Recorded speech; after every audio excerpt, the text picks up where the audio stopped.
This podcast is brought to you by Delta Neural Health, located in Columbus, Ohio, where non-invasive, personalized care is revolutionizing the way we approach complex neurological issues.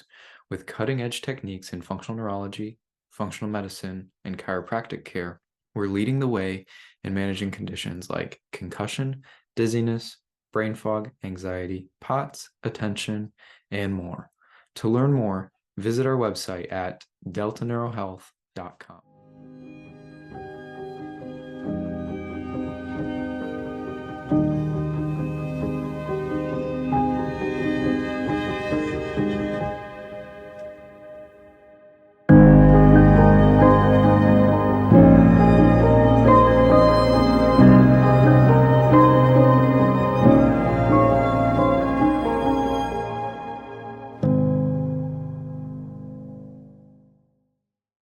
Hey everyone, welcome back to the Neural Health Broadcast. I'm your host, Dr. Joe, and today we are joined by Julieann Ash of Midwest Educational Therapists and Associates.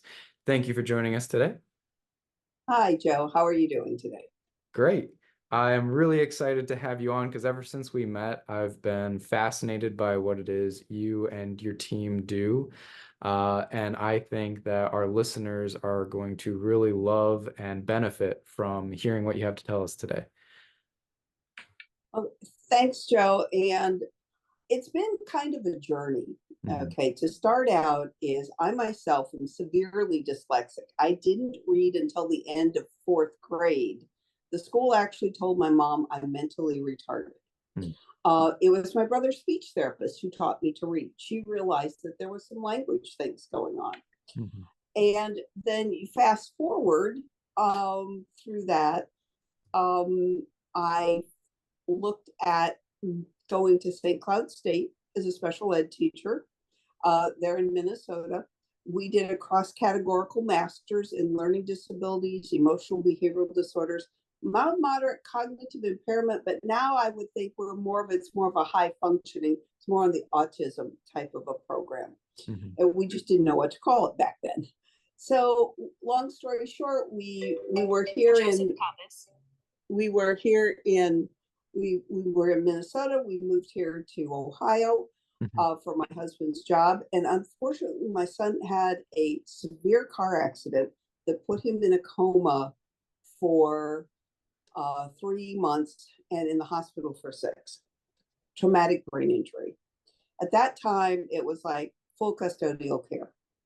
So I said, okay, but let's see what we can do with strategies, because we didn't know that the brain was as plastic back then. So I started working with him, aids to daily living strategies, and he has literally no memory because when he goes to sleep, everything unloads from the day before, literally. It's a new slate every day. So we developed strategies. Now, fast forward now, he's married. He works full-time at Kroger. We're helping him build a house, and he's moving forward successfully. Well, given that base, I thought, wait a minute, he was making strides that nobody else could. And I thought, it's got to be the strategies. So I went looking for a group, an organization that would help me learn more about this. And I found the Association of Educational Therapists. And the association, I went through their training, the Associate Professional and Board Cert, and there's about 95 of us worldwide. So I don't think the school was right. I don't think I'm mentally retarded. So, and then in 2000, I started a practice here in Columbus. In 2011, I started Midwest Educational Therapy and Associates in order to expand the strategies and the support that we could give to children and families. And the service you provide to Central Ohio is pretty unique for the area, right? And I mean, you said the Midwest is really, there's not a lot, but there's only 95 of you in the whole world, so. Right. A lot of the ed therapists are in California. They're on the East Coast. There's a group in Chicago, one in Dallas, and a good friend of mine has a clinic in Atlanta. But it's more of a specialty area. And it started because of our founder, Dorothy Ungerleider, talking about the need to coordinate services and move from people's strengths so that they could learn to move forward effectively and live their lives prosperously and well. Mm-hmm. Okay. And so it's a different model. Parents come to us and they're frustrated. We're seeing a huge impact from COVID on learning. Anxiety and stress are higher, both for the children, adolescents, and the adults. And in ed therapy, we work on the person's strengths. Mm-hmm. We work on where they're good. So when they come in for an evaluation, we are talking about what can you do well? How is your brain unique? Mm-hmm. And then from that point, we arch it across and we pull strategies out of our database to help support their performance from both a personal and an academic setting. Mm-hmm. So, and that's great. So one question I did want to definitely ask and get to is, what does that intake process look like when a client comes to you and they might be struggling with, XYZ? What do you do in that initial evaluation, and what should the parent expect to walk away from? In that initial evaluation, ours are executive observations, because it's not an assessment the way a neuropsych would do an assessment, or even the way that you would, Dr. Joe. What we're looking at is you can kind of say what you look at in the neuropsych is like the hardware, what's in there, and then you have structures that you put into place. We're looking primarily at what I call the software or the learning component. Oftentimes people come to us with neuropsychs. They don't have to, though. And what we're doing is we're looking at those, but then when they come in, they take an hour and a half to 2 hours, and we move them through a very structured observation that's looking at what we call our big three, which is initiation, getting started or restarted if you're stuck, planning and organization. And then we're also looking at managing time and materials. So those are kind of like the executive function pieces. We'll also be looking at like some reading outputs, written outputs, also talking and having discussions with the individual about how do you get information into your brain? How are you able to get it out? Is it frustrating? Do you have a lot of that tip of the tongue? It's in there and we can't get at it to use it. So then when the parent comes in and they have this huge packet of paperwork, and I tell the students, hey, you get to come back and hang out with us. And mom gets to do the packet, which they like. And so parents fill out a packet. We're also doing kind of like a 180. We're looking at some of the similar things. A lot of these are proprietary screeners that we're looking at from the child side and the parent side, looking at that. We also use a few screeners. One particularly is the Behavior Rating Inventory of Executive Function by Dr. Stephen Guy and Associates. So we use that one to kind of also back up our own observations of what we're seeing in terms of executive function. Once that's done, we go to our database, we compile a unique toolbox for that individual based on their strengths, and we look at what parents are reporting as needs, the individual's reporting as needs, what we see as needs. So we have the three kind of areas of concern, and that become our, what we call them, targets. I'm sorry, the word goal is so overused. It is. So we like to call them targets because these targets are going to move. Okay, as you change and as you're successful, they're going to move. So here's your targets. And then from that point, what we do is we have them meet one-on-one with a clinician, a coach, that will help them learn the strategies, work through applications of those strategies, and most importantly, help them generalize the strategies. Yeah. Now, we're not just working on academics. So we may do morning routines. We may do how to get started on homework, we talk to parents about how to structure chores so that it's a learning experience and not a battle. Okay. We have done things such as helping individuals plan out where they're going on vacation, and just kind of guiding parents as well, even though the child is our focus, also providing resources for the parents when they say, geez, I'd like to get this done at home. Can you help us figure out, given his style or her style and where the targets are, what strategies could we use? So that way it's in all of the environments, not just an academic environment. Right. So it's more of a holistic approach to how is this person living their life and interacting in the world. Exactly. And the idea here is, if you can plan a project at school, you can plan how to pay your bills. Or if your boss drops a huge project on your desk, you've got it. Another sort of a niche area that we do is high stakes testing. Okay, is high stakes testing, ACT and SAT on high school level, in-service exams, boards, that kind of thing. So like on a medical level or veterinary medicine, we've done law boards. So that's kind of a little niche specialty to help people. The other thing that we help with is the high school to college transition. That's huge. And that's a critical launch point. And we're seeing an increasing number of folks that just are not able to do it. And that's concerning. Yeah. So it sounds like you really see quite a range of clients, from those who may be struggling in kindergarten to those who want to excel on their MCATs, and kind of everything in between. So yeah. So one of the things is, that's why I ended up with a group. It's just exactly what you said.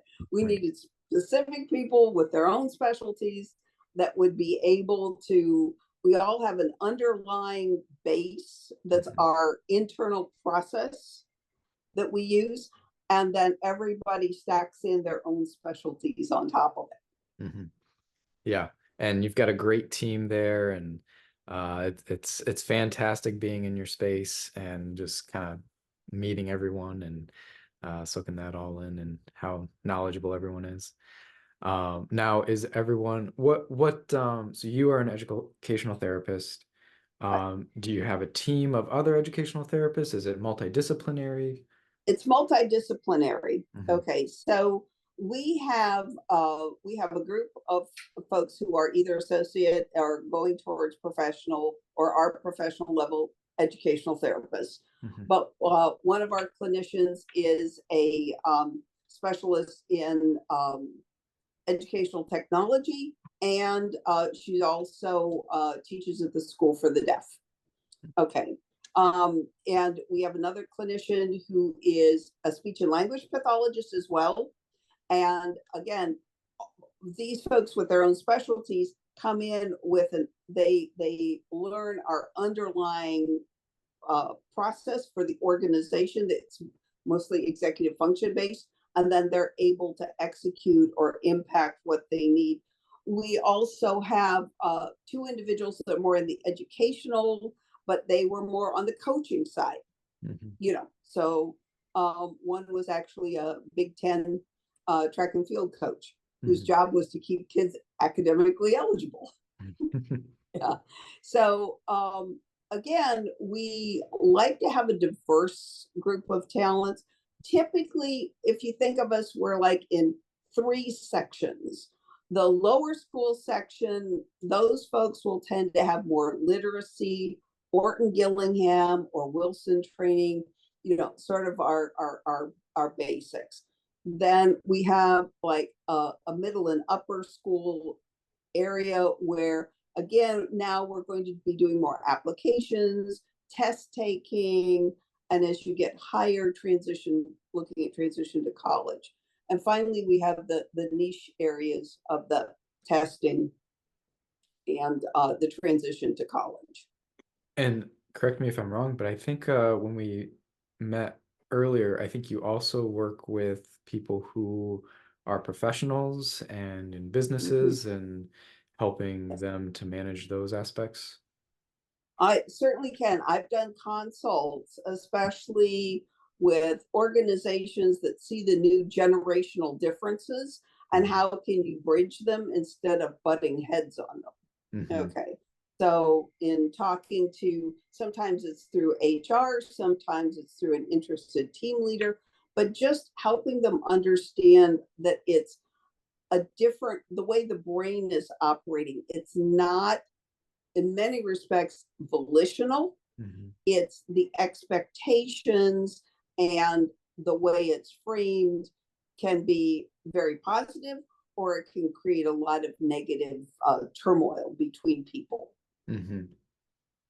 And so seeing such a wide range, you probably see different issues in different age groups, different needs. With the world changing at such a kind of rapid pace, diet is changing, the way we learn is changing, the educational system is changing, parenting styles change.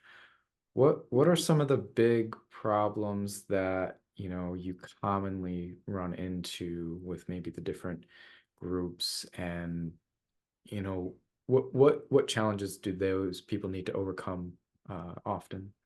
Well, one of the things that we see, and Hmm. this was happening prior to COVID, Hmm.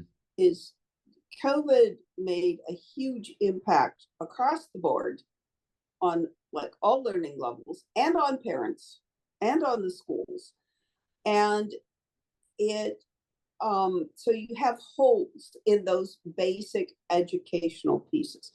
Schools are working hard to get things caught up, and they are caught up for the most part, but there's the one thing that's overall is the rate of information that you have to take in, process, and utilize is increasing exponentially. Hmm. Okay. So processing load retrieval applications of information is one like global concern. A second one is resilience, being able to bounce back.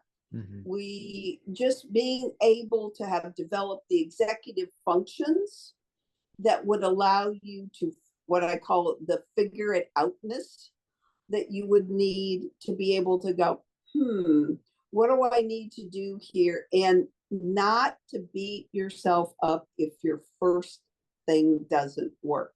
Hmm. Um, Prior to COVID, I was at a Learning in the Brain conference in San Francisco. At that time, the keynote speaker was saying that 1/3 of the tween and teen population had a diagnosed anxiety disorder. Mm. This is prior to Yeah. COVID. Wow. And that hasn't gotten any less. I believe in terms of, parents have so much more to manage your child's social media. What are they getting into the on the internet? There's safety concerns that were never present Hmm. in previous generations. Yeah. And there's just a lot more tension and stress, and the world is moving faster and faster and faster. Mhm. When you're going that fast, you need strategies, you need more in your toolbox. But it's very difficult because the schools have a tough mandate. You're supposed to be able to produce enough data, have the individual learn enough data to do well on the tests. But at the same time, how are we also preparing them for the trial and error pieces that you need to build strategies? Mhm. And you're just literally running out of time. To give you an idea, now this is in a different area, but to give you an idea, if you go back 15 years ago or 10 years ago, the turnover of medical information in the medical field was about every 10 years. It's Mhm. now down to every two, Mm. just a Yeah. massive influx. Right. And so the pressure on language, on learning, and executive function is just escalating. Yeah. Yeah. Exhausting. It is. It's absolutely exhausting. And kudos to parents nowadays because it's never been an easy job, no matter what generation you were in. Right. But there's things now that have to be handled and adjusted that were never as intense, I guess would be. So the intensity is ratcheting up.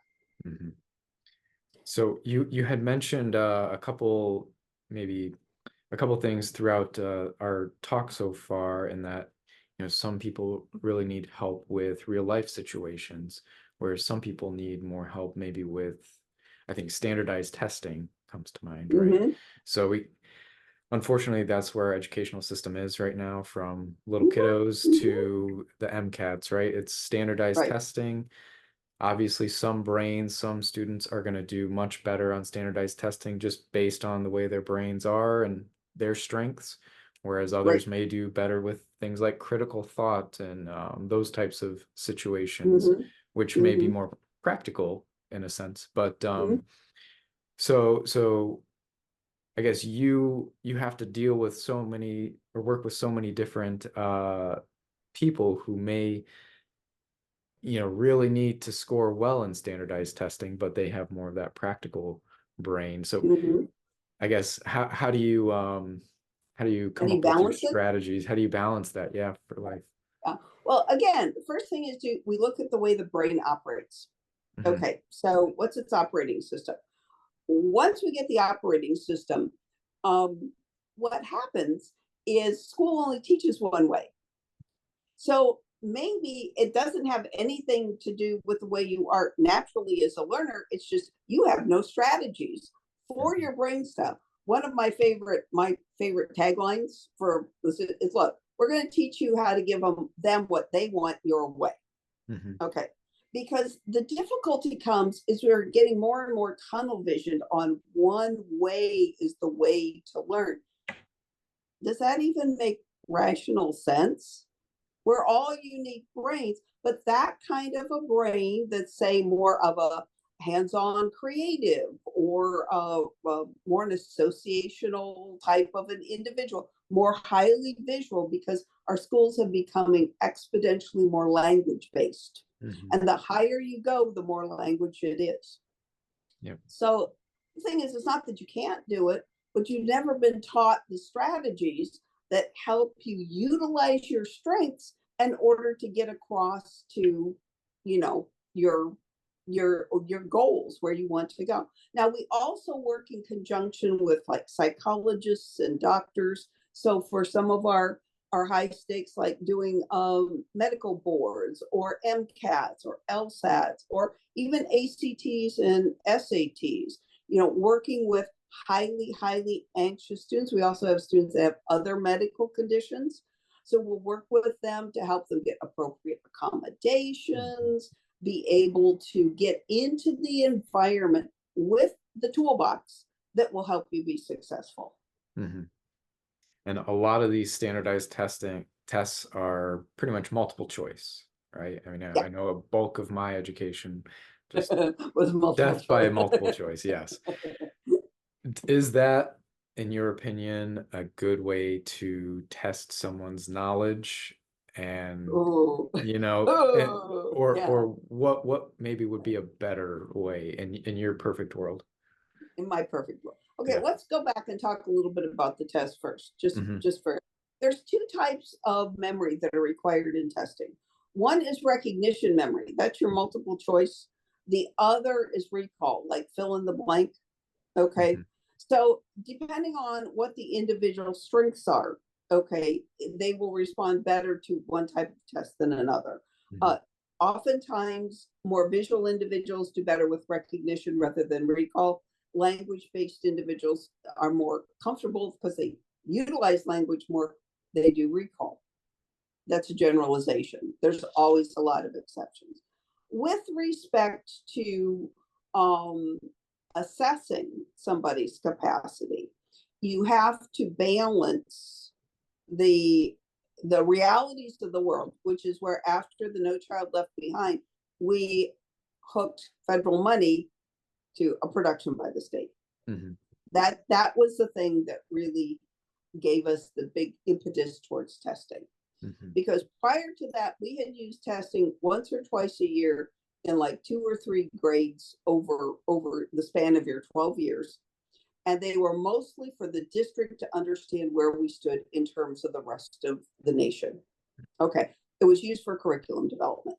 When it became student success is what gets you your money, being very simplistic about it, then the whole focus changed. Test taking is a fact of life. So my thought is what you need is to have a wide range of test taking strategies for a multitude of brains, because unfortunately, we're not going to get away from that. However, there are a few other systems, and Constance Burrow here in Columbus had developed a system that's in use in a number of private schools where it's more by objective, where you have to achieve an objective. Now, going back to the dinosaurs when I first taught, okay, that's what we had, is we had a grading system, but it was based on a mastery system where you had a score for each subgroup, and you could see at a glance how a person did in each part of a unit, and then you have a total score. But again, we had an opportunity for them to their had a multitude of things. So you could be doing some creative projects, you could be taking a test, you could be doing some writing, you could be doing a verbal presentation. So we had 4 modalities that other than just a paper and pencil or now a computer test. Okay. So it was much more diverse back then, and more diverse, encompassed more learning styles and more learning styles. And it's difficult because teachers are being asked to deliver so much more information in such a short period of time than we were. Do you find that because of the current climate of the testing system that a lot of students are getting left behind or not able to flourish, whereas maybe they would have 40 years ago, 30 years ago? 40 years ago. People are going to jump all over me, but yes, I think what I am seeing from a wide ranging is developmentally, some of the things that we were doing in lower grades or upper grades are being pushed into the lower grades. So for example, originally where I came from in Minnesota, we had a kindergarten A and B. A was the more academic kindergarten, B was more of a skills base for those kids that still needed some more of the basic motor skills and that kind of thing. And then you see first grade, and then time was introduced late first grade and second grade. Now you see all those things have been pushed down into kindergarten, where some brains are maybe not as developmentally ready. The other thing is, and I know you've seen a ton of things, articles on, we don't have as much play. We don't have people getting out, interacting with their environment, developing those fine motor skills, being able to, if you want to go across the creek, like farm kids, okay, if you want to go across the creek and it's pretty deep, how are you going to get across it to go visit your friend? Well, we've had some really interesting bridges built by the kids. So, with the rule is the first time you go over it, or parents have to check it out before you utilize it, so that the safety concern. But the thing is, we don't see as much of that anymore. Now, these were farm kids, so they were more liable to say, "Oh, what can I do with this?"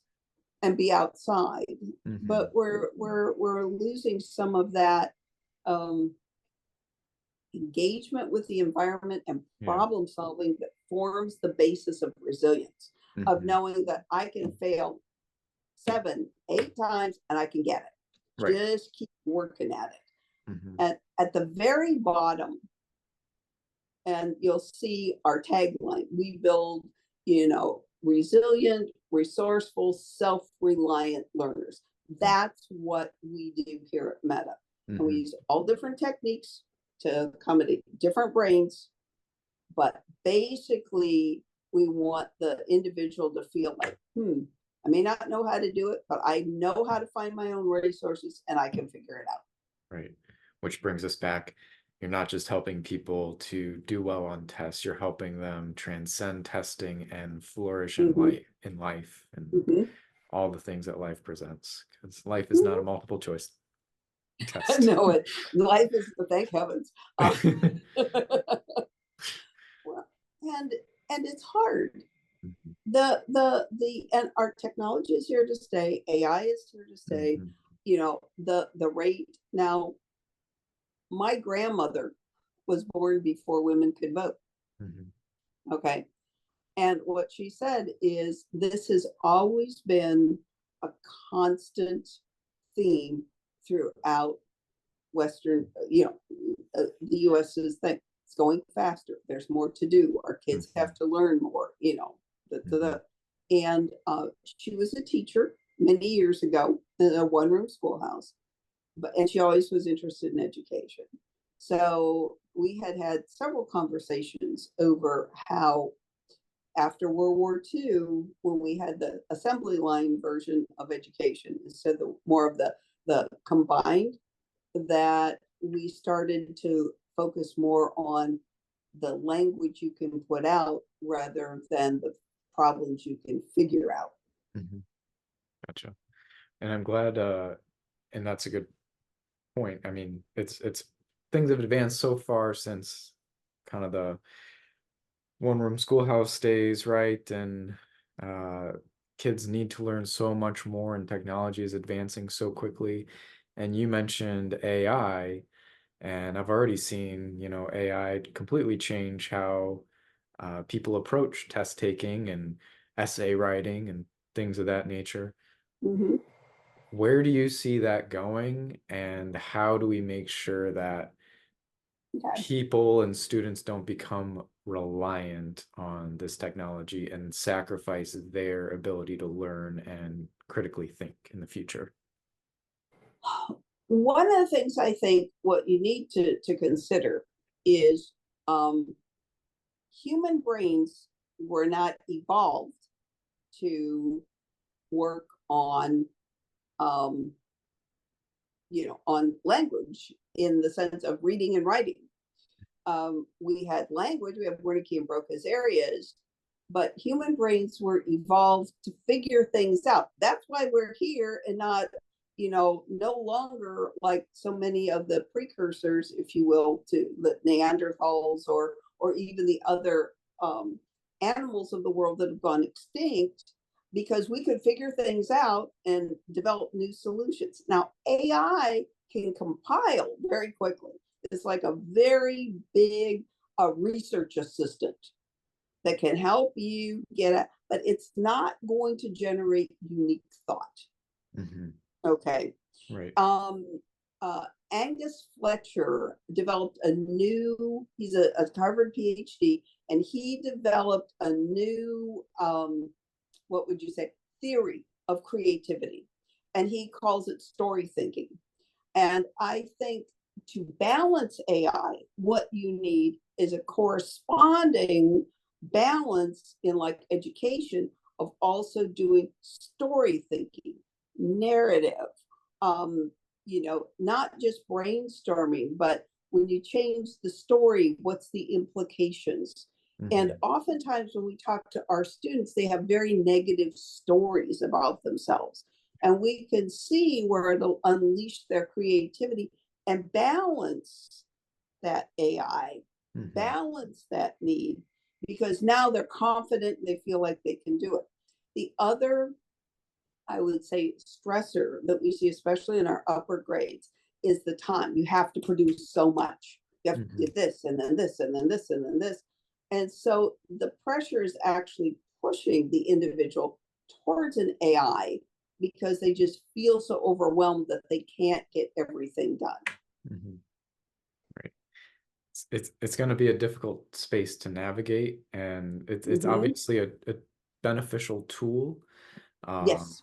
I mean, I will say I even use AI to help edit these podcasts and make them uh, usable on social media and things like that. It just Right. saves me so much time. I Right. still we're able to get the content out. We're still having a human conversation, but I'm able to use these tools to help at least expedite that process, which is good. But yeah, it's I don't know. One of the best explanations I ever heard was that Google was like going to the librarian and Mm-hmm. they'd say, go look over here. Mm-hmm. AI is like having your research assistant. You say, okay, I need you to do this and this. I want Mm-hmm. a 5 page, I want a 5 page, essay at a sixth grade level on, the Civil War. Yep. Okay. And the thing is there for teachers, for educators that have to generate materials. We use AI like when we have a high interest area. We're trying to teach a tough subject. Mm-hmm. So, and we can also play with the reading levels to see right where the person's, where is where are they fluent? Where are they kind of like their instructional, and where's their frustration? So we can use it as an assessment tool. But the thing is, my sense is that more things, more projects, or some of the more alternative types, whether you're writing, and I am seeing more of teachers saying, okay, produce a podcast, produce a short video, something that brings in also, these are real life skills. Mm-hmm. Graphic design and AI use and integration into the adult world is important. So, we shouldn't necessarily be assessing completely on a modality that was developed in the 1800s. Mm-hmm. Sure. So we have to adapt, but how can we, like you said, keep that balance between using Keep the these balance. tools, but then not becoming overly reliant and yeah. Mm-hmm, mm-hmm. And I think, too, this is where acknowledging, and we're starting to see more along the idea of neurodiversity, Mm-hmm. people understanding that there are different brains, but Mm-hmm. it's not just in what is typically thought of as a neurodivergent population. I mean, even identical twins, their brains are going to operate differently. Mm-hmm. We had I've had a pair of identical twins that I swear were clones. They were Mm-hmm. that close. Their mother couldn't tell them apart unless they were moving or talking. Hmm. But the thing is, one was very much humanities and arts and hands-on, beautifully crafted that, and the other one was all math and science. And I got involved when mom discovered they were swapping classes. Mm.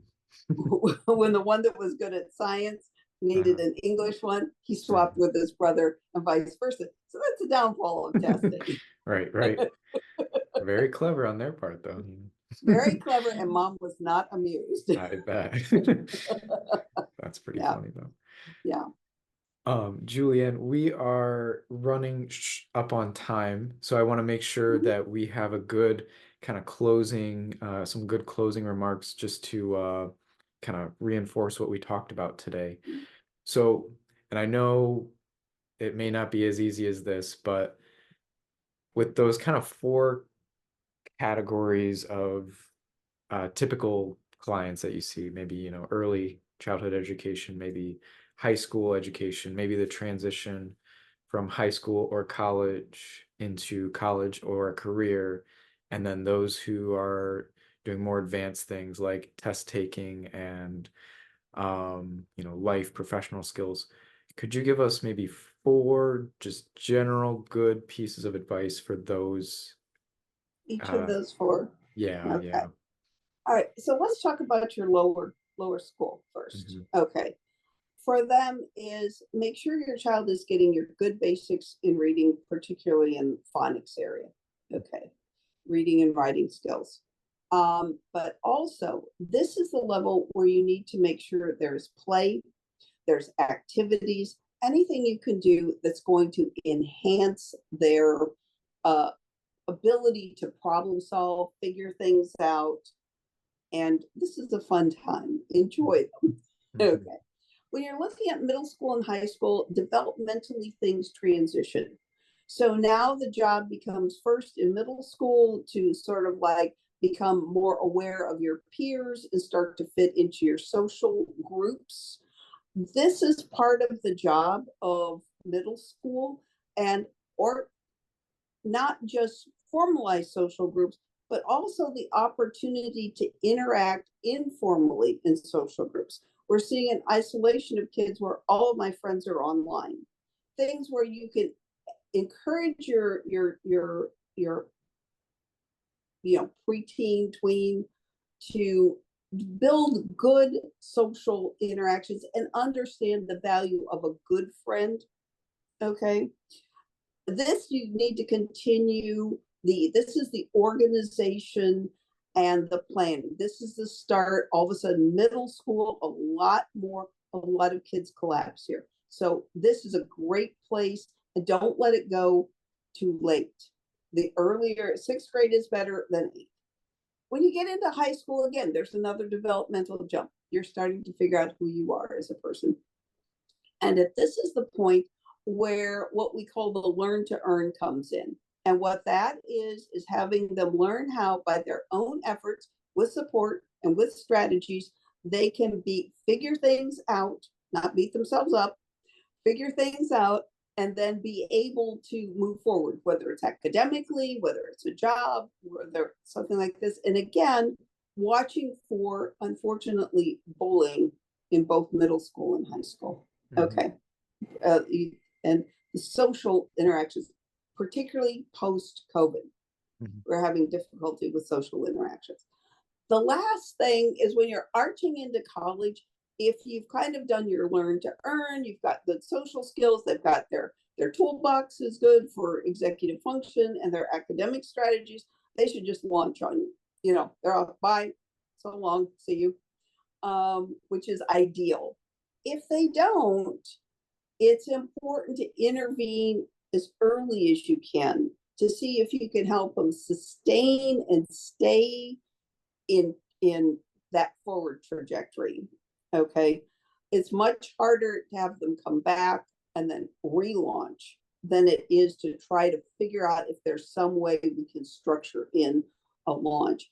And honestly, if they're confident, self-reliant, they can get their resources. I know I've got my toolbox. I know my go-to people. At this point, you not only have them ready for college, you have them prepped mentally for a career as well. Yeah, that was great summation of what it is you do and these strategies. And like I said, obviously everybody is going to be a little different. But just having that for people to, those little takeaways to take away from today and think, okay, how can I start implementing these principles maybe in my child's life, things like that. That would be, that was great. So thank you. You're certainly right. And if parents would like, we have a YouTube library out there. So I was just about to, 110 different videos on a whole bunch of subjects.